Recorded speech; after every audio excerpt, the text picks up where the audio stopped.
안녕하세요. 윤창성 목사입니다. 오늘은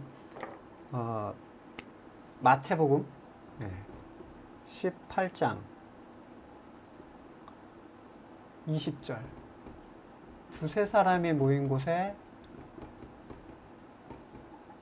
나도 그들 중에 있다 라는 그 본문을 가지고 잠깐 설명을 드리겠습니다. 어떻게 많이 오해를 하고 계시죠? 잘못 알고 계시는가? 두세 사람. 자, 우리가 하나님한테 구할 게 있어요. 근데 두세 사람이 모인 곳에는 하나님이 함께 있겠다고 했어. 이번에 우리 애들이 합격해야 되는데, 그리고 모입니다. 모여서 합격 기도회를 해요. 시험 잘 볼 수 있게 해달라고. 제가 전에 어떤 사역하던 곳은요, 아예 그런 기도회가 있었어요. 그러니까 수능을 보는 그 시간에 1교시면 1교시 때 기도 시간, 쉬는 시간 똑같이 하고 2교시는 2교시 때 기도는 그러면 애들이 더 한 문제를 더 풀게 될 거라고 아마 생각을 한 것 같아요. 자, 두세 사람이 모이는 곳에 내가 너희와 함께 있겠다고 했으니까 우리 합심 기도하자. 잘 되게 해주세요. 누구 문제 제거해 주세요. 그 얘기를 지금 이렇게 생각하는 경우가 굉장히 많은데, 이런 식으로 생각하는 분들의 대표적인 특징은 본문을 항상 한 절 끊어서 본다는 거죠. 지금 이 본문은 뭐에 대한 얘기를 하냐면 18장 12절부터 하나로 쭉 이어지는 본문인데, 자, 이 작은 자 중에 하나라도 잃는 것은 하늘에 계신 너희 아버지의 뜻이 아니다. 그럼 이 작은 자는 누구예요? 어린이? 어린이 아니죠. 어린이를 얘기하는 게 아니라 작은 자는 자기를 낮추는 자예요. 결국에 여기서 말하는 작은 자는 구원받은 사람을 얘기합니다.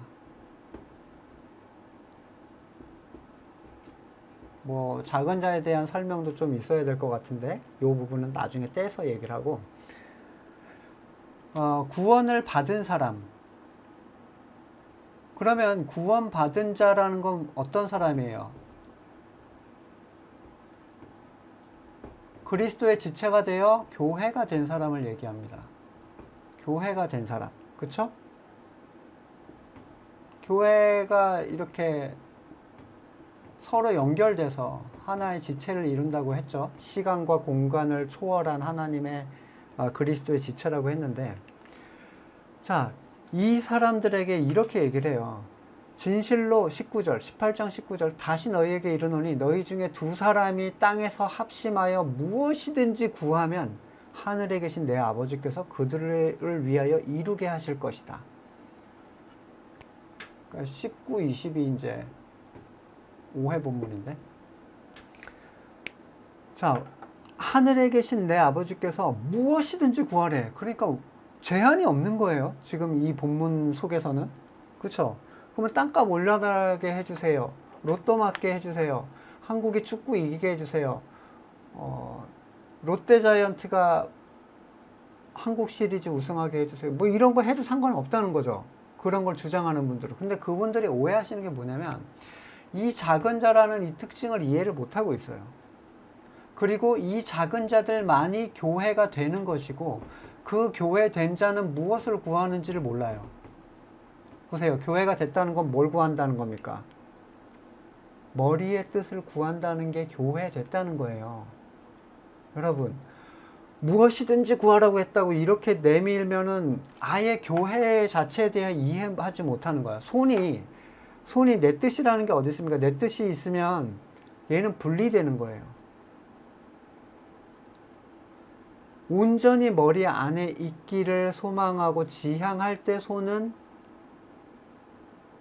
머리의 뜻을 따라서 바르게 움직일 수가 있죠.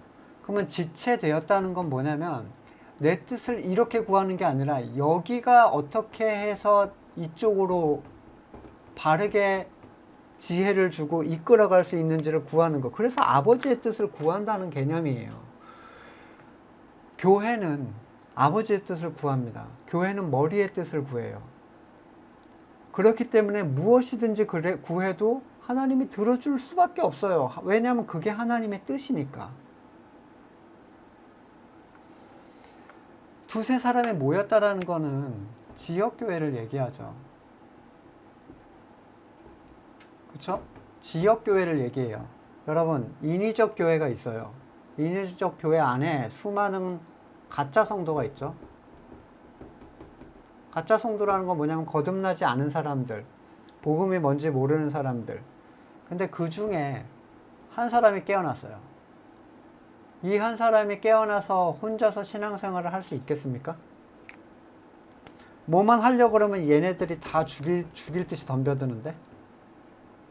가만히 있어야죠. 난 깨어났어. 하지만 가만히 있을 거야. 합심이라는 건요, 교회라는 건 연합된 공동체이고, 어떤 의미에서는 지역교회의 특징을 이 본문에서 설명을 해주고 있어요. 지역교회라는 건 오프라인으로 모이는 게 중요하다는 얘기입니다. 서로 얼굴과 얼굴을 맞대고 참된 속망을 공유하고 참된 기쁨을 누리면서 이 세상을 나그네로 살아갈 것을 서로 다짐하고 격려하고 위로하는 것. 건물의 교회에서 그런 거 합니까? 안 하죠. 교회 일 하느냐고 정신없죠. 자기들이 만들어 놓은 거 하느냐고. 두세 사람이 모였다라는 얘기 자체는 이 사람이 교회 되었다는 걸 뜻합니다. 그리고 교회된 자들이 모여 있는 곳에 예수 그리스도가 없을 리가 없잖아요. 교회가 클 이유가 없어요. 한 명, 두 명만 있어도 그건 이미 연합된 교회예요. 혼자라도 그는 교회입니다. 근데 혼자는 참 힘든 게, 여러분, 공유할 수 있는 것을, 그러니까 내가 복음의 가치를 누리고 영원한 소망을 누리고 이걸 누군가 공유하고 함께 누리고 싶은데 얘기할 사람이 아무도 없어요. 진짜 괴로운 일이 됩니다, 그게. 저는 오랫동안 느껴봤는데 공유할 사람이 없다는 거는 정말 괴로운 일이에요. 아무도 내 얘기를 들어주지 않아. 이런 거죠. 눈 뜬 사람이 지난번 요한복음 본문에 눈을 떴는데 사람들이 다 뭘 얘기하냐면, 야, 너 눈 떴네, 이게 아니라, 너 근데 왜 눈 떴다면서 안식일 안 지키는 애한테 가서 그러고 있냐? 행위를 자꾸 따져 물어요. 눈 뜬 건 중요한 게 아니에요. 왜냐면 눈 뜬 걸 못 보는 거예요. 영적 눈뜸을 보지 못하는 거죠. 내가 누리는 가치와 영원한 소망, 본질을 얘기해봤자 찬밥이에요. 여기서는. 그러면 이 사람이 여기를 복음화 시킬 게 아니면 거기 있는 것 자체가 무의미합니다. 그 사명을 가지고 거기에 들어가서 선포하고 외치시든지, 아니면 진짜 공동체를 함께 소통할 수 있는 공동체를 지역교회에서 찾으시든지, 그렇지 않으면 점점 말라갈 거예요. 교회라는 건 그런 겁니다. 그래서 형제 자매가 소중하고 그 가치가 무엇과도 바꿀 수 없이 크다는 거예요. 네, 두세 사람 니네끼리 모여가지고 원하는 거 쪼르면 들어줄게, 그래서 합심기도 하라는 그런 얘기가 절대로 아니라는 걸 여러분 아셔야 됩니다. 네, 설명이 좀 잘 됐는지 모르겠지만 다음 시간에 또 뵙겠습니다.